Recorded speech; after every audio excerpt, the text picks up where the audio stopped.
वासुदेवं सुतं देवं कंसचारूणमर्दनं देवकी परमानंदं कृष्णं वंदे जगद्गुरुं श्री कृष्णं वंदे जगद्गुरुं। तो कल की कथा में हमने बताया था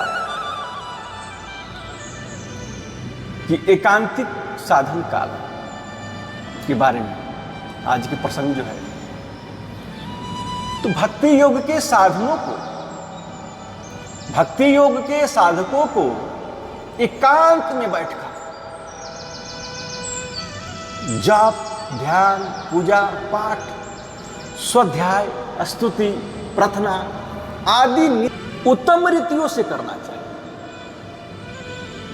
जप जो है कैसे करना चाहिए?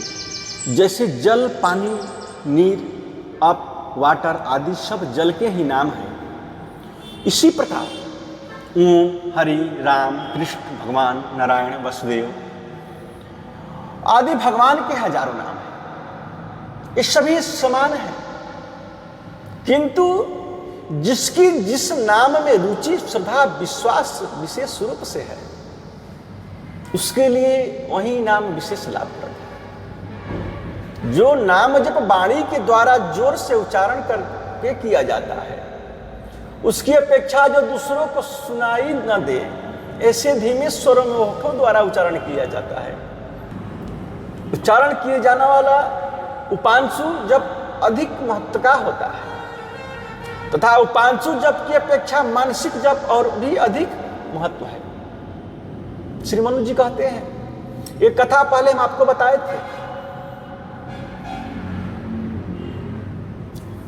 थे आपको कि मानसिक जप की क्या विशेषता है। मानसिक जप जो है उपांशु जप से भी श्रेष्ठ है, सब जपों से श्रेष्ठ है मानसिक जप। विधि यज्ञ जप यज्ञो विशिष्टो दशभिर्गुणैः उपांशु साक्षता गुणः सहस्रो मनसः स्मृता।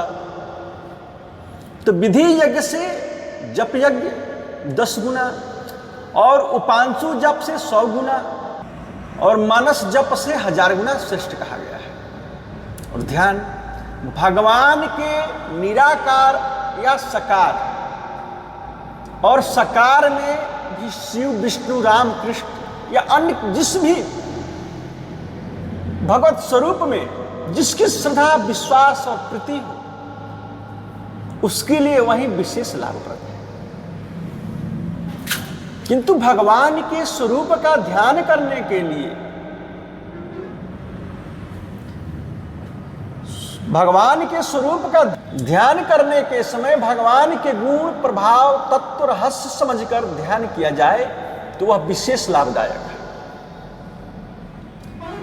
पूजा मंदिरों में या अपने घर में अपने इष्ट देवता षोडशोपचार के द्वारा विधि पूर्वक श्रद्धा प्रेम से पूजन करना उत्तम है।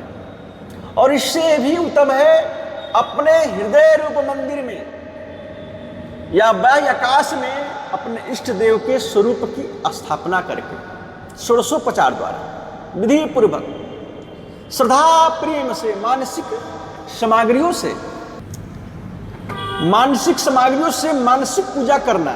बाह्य पूजा तो बिना मन के ही हो जा सकती है, किंतु मानसिक पूजा तो बिना मन लगाए होती ही नहीं।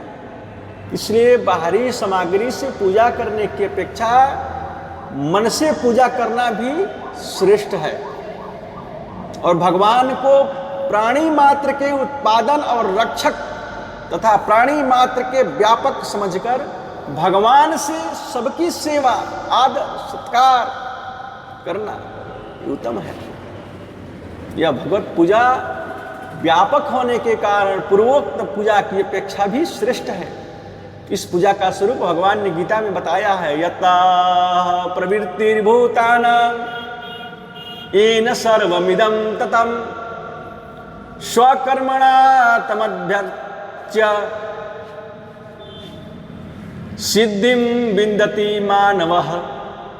जिस परमेश्वर से संपूर्ण प्राणियों की उत्पत्ति हुई है, सारा सृष्टि जो है परमात्मा से ऊपर, जीव जंतु, मनुष्य, प्राणी, पेड़ पौधे जितने भी आप देख रहे हैं सब परमात्मा का, परमात्मा के द्वारा ही उत्पन्न हुआ है। और जिससे यह समस्त जगत व्याप्त है, उस परमेश्वर की अपने स्वाभाविक कर्मों के द्वारा पूजा करके मनुष्य परम सिद्धि को प्राप्त हो जाता है। पाठ है स्वाध्याय, तो श्रुति, स्मृति, इतिहास, पुराण, गीता, रामायण, भागवत, स्तोत्र आदि धार्मिक ग्रंथों के साधारणतया किए जाने वाले स्वाध्याय की अपेक्षा उन ग्रंथों में आए हुए भगवान के गुण, प्रभाव के प्रसंग को तत्व रहस्य समझते हुए अनुशीलता करना विशेष लाभप्रद है। स्तुति, भगवान के गुणों का गायन करना यह स्तुति कहा जाता है। जैसे गीता में अर्जुन ने भगवान की, श्री कृष्ण की स्तुति की है। परम ब्रह्म परम धाम पवित्रम परमं भवान पुरुषं शाश्वतं दिव्य मादिदेवमजं विभुम् आहुस्त्यामृषयः सर्वे देवर्षि नारदस्तथा आसितो देवलो व्यासः स्वयं चैव ब्रवीषि में। आप परम ब्रह्म, परम धाम और परम पवित्र हैं, क्योंकि आपको सब ऋषिगण, सनातन दिव्य पुरुष एवं देवों का भी देव, आदि देव, देवों का भी आदि देव और जन्मा और सर्वव्यापी कहते हैं। वैसे ही देवर्षि नारद तथा आसित और देवल ऋषि तथा महर्षि व्यास भी कहते हैं, और स्वयं आप भी मेरे प्रति कहते हैं। तो इसी प्रकार गीता में तथा अन्य ग्रंथों में भी भगवान की स्तुतियां नाना प्रकार से मिलती हैं, और उन स्तुतियों का भगवान के गुण प्रभाव को समझकर श्रद्धा प्रेम भाव से गायन करना विशेष लाभप्रद है। भगवान की प्रार्थना किसी भी कार्य सिद्धि के लिए या किसी पदार्थ की प्राप्ति के लिए, हमारे मन में जो इच्छा होती है, किसी के भी मन में जो इच्छा होती है, तो उस इच्छा की प्राप्ति के लिए भगवान से याचना प्रार्थना किया जाता है। जैसे गीता में अर्जुन ने भगवान से चतुर्भुज स्वरूप के दर्शन के लिए प्रार्थना किया था। किरीटीनम गदिनम चक्रहस्त मिच्छामि त्वा दुष्टमहं तथैव तेनैव रूपेण चतुर्भुजेन सहस्त्रबाहु भव विश्वमूर्ते। मैं वैसे ही आपको मुकुट धारण किए हुए तथा गदा और चक्र हाथ में लिए हुए दिखना चाहता हूं, इसलिए हे विश्व रूप, हे सहस्त्रबाहु, आप उसी चतुर्भुज रूप में प्रकट हुए। इस प्रकार भक्तों ने नाना प्रकार से भगवान से प्रार्थना याचना की है, जिनका विभिन्न ग्रंथों में वर्णन आया है। प्रार्थना ही भगवान का तत्व रहस्य समझने होते हुए, भगवान का तत्व रहस्य समझते हुए श्रद्धा प्रेम पूर्वक भगवान में अनन्य विशुद्ध प्रेम प्राप्त होने के लिए ही की जाए तो वह बहुत उत्तम है। तो उपयुक्त छह साधनों में जिस समय जो भी साधन किया जाए उसे भाव सहित अर्थ समझते हुए परम श्रद्धा, अनन्य विशुद्ध प्रेम और मनोयोग पूर्वक गुप्त तथा निष्काम भाव से करना चाहिए। छह साधनों में भगवान की साधना करनी चाहिए। इस प्रकार किए हुए साधन का महत्व हजारों गुना बढ़ जाता है। अब इन छह प्रकार के संबंध में लिखा जाता है कि भाव सहित अर्थ समझना। भाव सहित अर्थ समझना क्या है कि जप, ध्यान, पूजा, पाठ, स्तुति, प्रार्थना। भाव सहित अर्थ समझना यह है कि जो कुछ भी जप, ध्यान, पूजा, पाठ, स्तुति, प्रार्थना या प्रार्थना की जाए उसका वास्तविक अभिप्राय भाव और तत्व रहस्य है। भाव और तत्व रहस्य क्या है, उसे भली भांति समझकर करना। परम श्रद्धा तो किसी में भी जो प्रत्यक्ष की भांति विश्वास और पूज्य भाव है उसका नाम श्रद्धा है, तथा जो प्रत्यक्ष से भी बढ़कर पूज्य भाव पूर्वक विश्वास है उसका नाम परम श्रद्धा है। जैसे पत्नी सहित राजा द्रुपद को भगवान शिव ने यह वर दिया था कि पहले तुम्हारी कन्या उत्पन्न होगी, किंतु वहीं बाद में पुरुष बन जाएगा। इसके अनुसार उनके कन्या उत्पन्न हुई, किंतु शिव जी के वचनों पर दृढ़ विश्वास करके कन्या रहते हुए भी उसे पुरुष मानकर उसका पुरुषों जैसा ही शिखंडी नाम रखा। इतना ही नहीं, उसका विवाह भी उन्होंने दशार्ष देश के राजा हिरण्यवर्मा की पुत्री के साथ किया।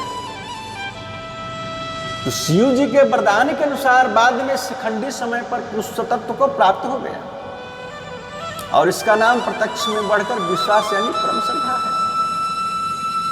तो श्रद्धा कूट कूट कर भरना चाहिए, श्रद्धा कूट कूट कर होना चाहिए। और अनन्य विशुद्ध प्रेम, तो केवल एक भगवान ही सर्वश्रेष्ठ है। ये वे ही हमारे स्वामी शरण लेने योग्य परम गति और परम आश्रय है। वे ही माता पिता भाई बंधु परम हितकारी और सर्वस्व है, और सर्वस्व है। तो उनके सिवा हमारा कोई आत्मीय नहीं है, भगवान ही हमारे आत्मीय है। ऐसा समझकर केवल उनमें ही स्वार्थ रहित अतिशय श्रद्धापूर्वक निष्काम प्रेम हो, उनके सिवा अन्य किसी से भी प्रेम न हो, उसको अनन्य विशुद्ध प्रेम कहते हैं। तो भाव विस्तार सहित तो मन लगाकर साधन करना ही मनोयोग पूर्वक साधन कहलाता है। यह नहीं होना चाहिए कि हम हाथ में माला रखकर जप कर रहे हैं और मन कहीं का कहीं जा रहा है। तो माला तो कर में फिरे, जीभ फिरे मुख माह, मनवा तो चहुदिश फिरे, यह तो सुमिरन ना है। तो मन को जो है एकाग्र करके, मन को अस्थिर करके जप करेंगे, ध्यान करेंगे, तो उसको मनोयोग।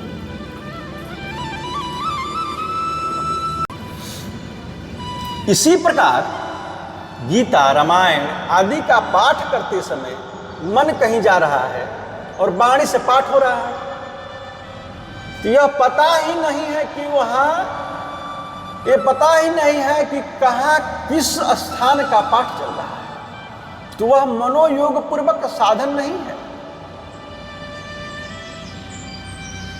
इसी तरह स्तुति प्रार्थना आदि में विषयों में समझ लेना चाहिए कि साधक को करते समय मन अन्यत्र कहीं न जाए, निरंतर साधन में लगे रहे, ऐसा प्रत्यक्ष करना चाहिए।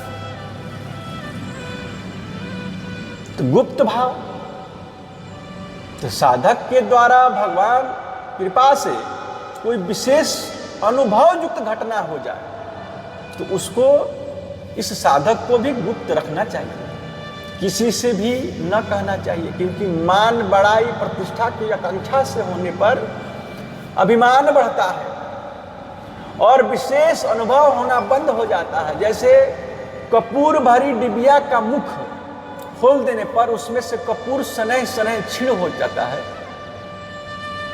उसी प्रकार अपने मुख से अपने गुण प्रभाव साधन या उसके फल की प्रशंसा करने से उसका महत्व क्षीण हो जाता है। इसलिए गुप्त भाव से साधन करना चाहिए।